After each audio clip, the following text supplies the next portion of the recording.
Nova Scotia is small. On a map of Canada, it barely registers, a thin, ragged shape hanging off the eastern edge, almost an island, tied to the mainland by a strip of land you could drive across in minutes. But that small province is nearly all coastline. Bays, inlets, insulas, harbors, and hundreds of fishing villages that the cod built and the cod left behind. Most people drive through to see the famous spots and miss the rest. They miss a port town, whose entire reason for existing vanished the day they opened a causeway a few kilometers away. They miss a village where the shops once stood on wooden stilts out over a river, and where today not one of them is left. They miss a 260-year-old fishing town you reach by driving across a beach. And at number 1, the oldest fishing port in mainland North America, a town that once ran one of the largest fish plants on Earth, voted to keep its independence, and then lost the right to call itself a town at all. Stick with us to the end because that story is number 1. This channel's where we go looking for the places history quietly walked away from. If you have not subscribed yet, now is a good time, because we do this every week. Today we are counting down 8 Nova Scotia fishing villages where the homes sell cheap, and the real catch is what happened to the towns themselves. Number 8. Tiverton, the Free Ferry Village. To get there, you drive to the far end of Digby Neck, a long, thin spine of land that points out into the Bay of Fundy. Then the road runs out. The last stretch of the journey is not a road at all. It is a ferry. It runs every hour, around the clock, and it does not cost you anything to ride it. Tiverton sits on Long Island, about 50 kilometers from the town of Digby. It is a working fishing community, the kind of place built around a harbor and the boats that go out of it. And for a village with no road connection to the rest of the province, it is surprisingly complete. 2 general stores, a school, a medical center, a Legion Hall, a museum, churches. Fiber optic internet runs to the houses, which the listings now sell as a feature, a remote work bargain at the edge of the country. Up the island is Balancing Rock, a column of basalt standing upright on the shore like it was set there on purpose. Boar's Head Lighthouse marks the point. The homes here go cheap, well under what a parking space costs in a real city. There is no road home. There is a boat, it is always running, and it never asks you for a fare. Number 7. Little River, the working harbor. Here is the pitch. A renovated 3-bedroom house, new roof and new windows, looking straight out over a colorful working harbor on the Bay of Fundy. The price, under $100,000. In most of Canada, that number does not buy a house. It barely buys a down payment. In Little River, it buys the whole thing, harbor view included. Little River is another of the small fishing settlements strung along Digby Neck, about 30 minutes from Digby and its famous scallop fleet.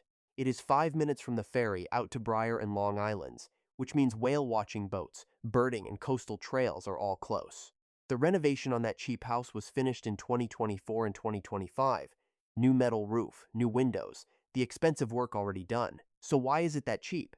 Because the year-round population keeps shrinking, the way it has all down this coast. The inshore fishery contracted, the young people left for work, and the houses they grew up in went on the market for whatever the market would give. The view stayed priceless. The house did not. You can buy a renovated home on the Atlantic for less than the price of a used car in the city, because someone had to leave it to make that possible. Number 6. Port Mouton, the off-grid bargain. You will find waterfront here for under $300,000. On a coast of white sand beaches the rest of the country would price like gold. There is, of course, a catch. At least one of those cheap waterfront listings came with a small detail buried in the description. The house is not connected to the electrical grid. No power lines. You buy the view first, and you sort out the electricity later. Port Mouton sits on the south shore, the stretch of coast they market as the Seabound Coast, between Liverpool and Shelburne. This is lobster country.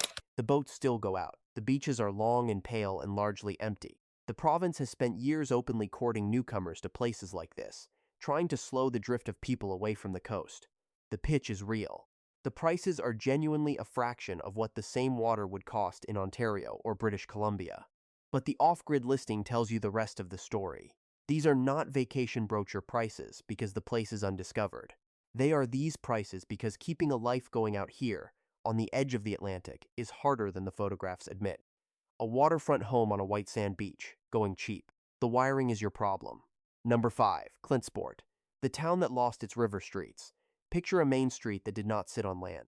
In the age of wooden ships, Clementsport was busy enough that merchants built their stores and homes out over the Moose River itself, raised up on wooden pilings and stilts, the buildings standing over the water on legs.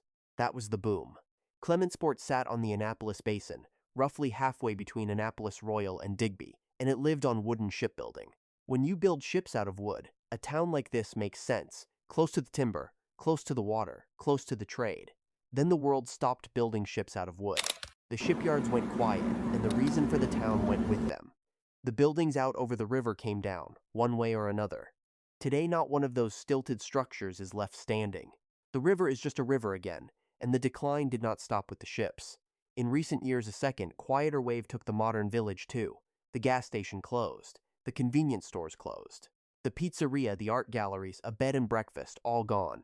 The nearby village of Bear River still has buildings standing on stilts over the water, so you can see what Clementsport used to look like. You just cannot see it in Clementsport.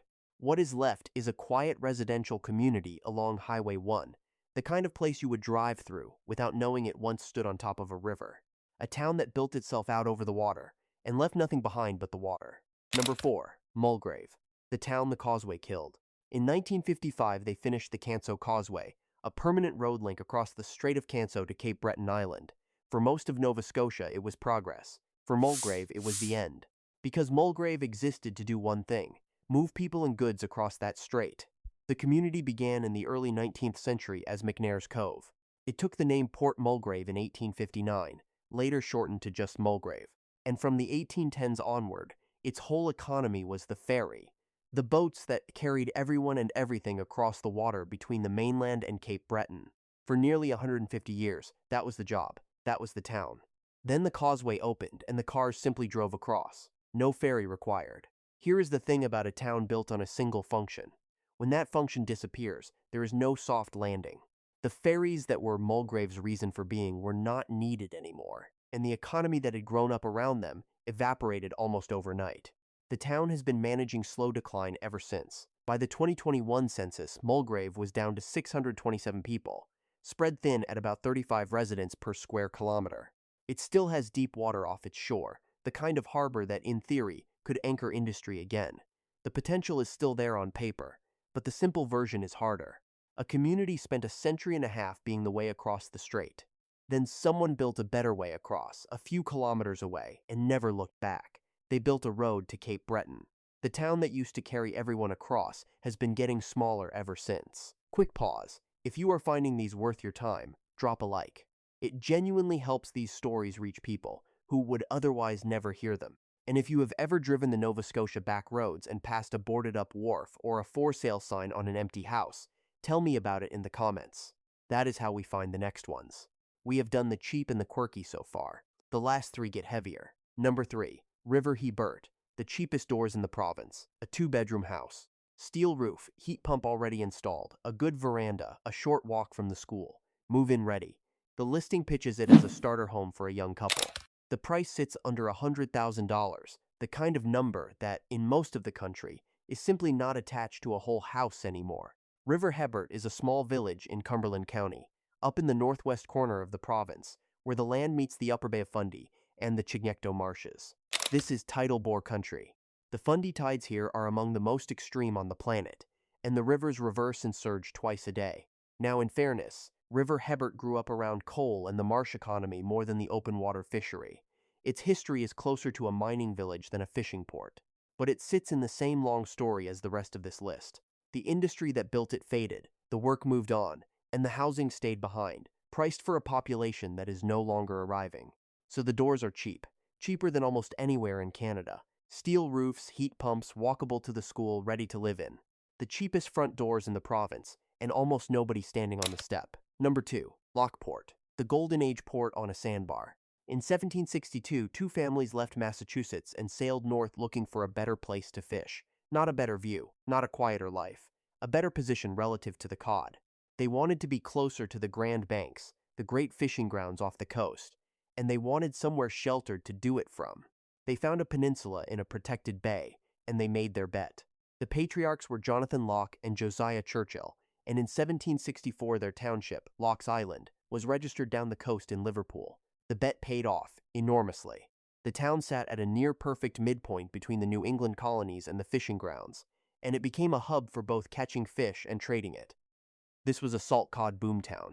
Schooners came back from the banks loaded with cod.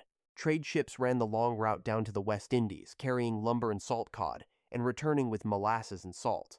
There were hotels, warehouses, multiple fish plants, a genuine golden age built entirely on one fish. You can already see the problem. A town built on cod is only stable as the cod. When the fishery declined, the thing that had made Lockport rich for 2 centuries pulled back, and the boomtown slowly became a small town like the others on this coast, one that now sells its mid-century houses, the 1950s 3 bedrooms, to whoever is looking for a cheap home by the sea. And then there is how you get there. Lockport sits on its peninsula in Allendale Bay, and the only land route runs across Crescent Beach, a causeway laid over an actual white sand beach.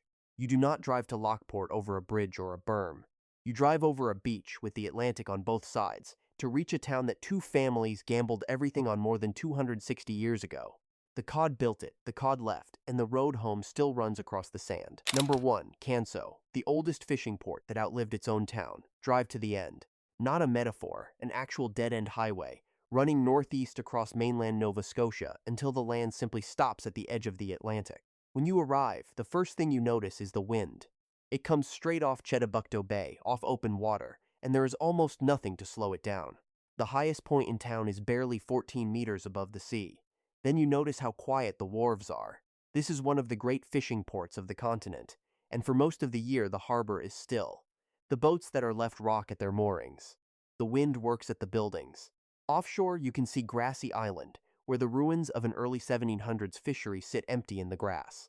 It does not look like what it was, because Canso is the oldest fishing port in mainland North America. People were fishing out of here in the 1600s. The British settled it in 1720. It became a town in 1901, and in the middle of the 20th century, it ran one of the largest fish processing plants on Earth. After National Sea Products won big offshore groundfish quotas, Canso became a place that processed fish at a scale almost nobody else could match. Then the cod collapsed. In 1992, the northern cod fishery fell apart, the result of decades of overfishing. For a town that was, in the end, a single enormous fish plant, that was the beginning of the end. The plant was mothballed, sold off to a company called Seafreeze in the early 1990s, kept on life support for a few more years, and by 2000 it had run out of options entirely. The work was gone. Watch the population. In 1996 there were 127 people. By 2001, 992, a 12% drop in 5 years, then 9111, then 806. By 2016, 739. Roughly a third of the town gone following the fish. Here is the detail that stops people cold. In 2005, the province offered Canso a way to cut its costs, dissolve the town, fold into the surrounding county. Canso voted no. They chose their heritage and their identity as a historic fishing port over the easier financial path. And then, 7 years later, having run out of money anyway, the town was dissolved regardless. On July 1, 2012, after 111 years, Canso stopped being a town. It is still inhabited. Around 700 people still live there. The harbor is still there. The museum is still there. Grassy Island is still there. And once a year, the Stan Rogers Folk Festival fills those quiet streets with thousands of people and live music for a single weekend. The other 51 weekends, the wind has the wharves to itself. 8 villages, 1 coast, one long story about what happens when the fish stop coming. For me, the one that stays is Canso, a town that said no to dissolving itself, and then watched it happen anyway. Which of these surprised you the most, and which village near you did we miss? Tell us in the comments. And if forgotten coastal history is your thing, subscribe. There are villages just like these all the way down this shore.